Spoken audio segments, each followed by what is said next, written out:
313 জন সাহাবীদের নিয়ে 1000 কাফেরদের বিরুদ্ধে জয়ী হওয়া মুসলমান আজ সারা বিশ্বে পরাজিত।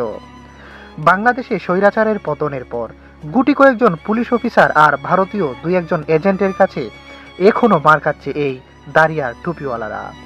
বলছিলাম, মুখে দাড়ি আর মাথায় টুপি, গায়ে পাঞ্জাবি থাকলে কি তাদেরকে কুকুরের মতো মারা যায়?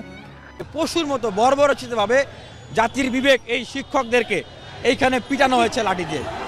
গত রবিবার স্বতন্ত্র ইবতেদায়ী মাদ্রাসার শিক্ষকরা তাদের চাকরি জাতীয়করণ ও 6 দফা দাবি নিয়ে প্রধান উপদেষ্টার কাছে যাওয়ার চেষ্টা করে। স্মারকলিপি দিতে বাসভবন ঘেরাও করতে যাওয়ার সময় শাহবাগ মোড়ে পুলিশ তাদের উপর এই বর্বর নির্যাতন চালায়। শিক্ষকদের টেনে হিচড়ে লাঠিপেটা, জলকামান ও সাউন্ড গ্রেনেড নিক্ষেপ করে এই পুলিশ নামের হায়েনারা।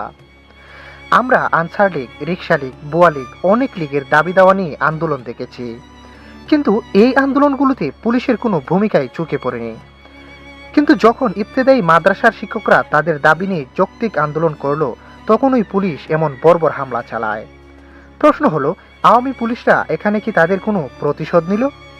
এই পুলিশ লীগের জন্ম দেওয়া শেখ হাসিনাকে দেশ থেকে উৎখাত করতে এই শিক্ষক ও ছাত্ররাই বেশি ভূমিকা রেখেছিল, যার জন্যই হয়তোবা এমন হামলা করা হয়। তাছাড়া এই শাহবাগী পুলিশরা দাড়ি আর টুপি দেখলেই তাদের সারা শরীরে যেন আগুন জ্বলে। আর এই শাহবাগী পুলিশ লীগের একমাত্র মদতদাতা হচ্ছে অধ্যাপক আসিফ নজরুল ও মুস্তফা সারোয়ার ফারুকীরা। মাঠ পর্যায়ের আওয়ামী পুলিশদেরকে বাদ না দিয়েই তাদেরকে দিয়েই গোপন উদ্দেশ্য বাস্তবায়নের চেষ্টা চলছে। শেখ হাসিনার সরকার আর ডক্টর ইউনূস সরকার যদি একই রকম হয়, তাহলে আন্দোলন করে জীবন দিয়ে পঙ্গু হয়ে জুলাই বিপ্লব ঘটিয়ে কী লাভ হলো এদেশে? ছাত্ররা কি তাহলে আসিফ নজরুল আর মুস্তফা সারোয়ার ফারুকীদের পেট পূজা করানোর জন্যই জীবন দিয়েছিল? এই শিক্ষকরা আমার বাবা, আমার মা।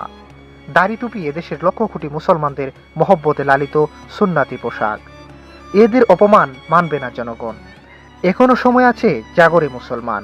চতুর্দিকে ধ্বনি তুলো, দাওরে আজান। ইনকিলাব জিন্দাবাদ।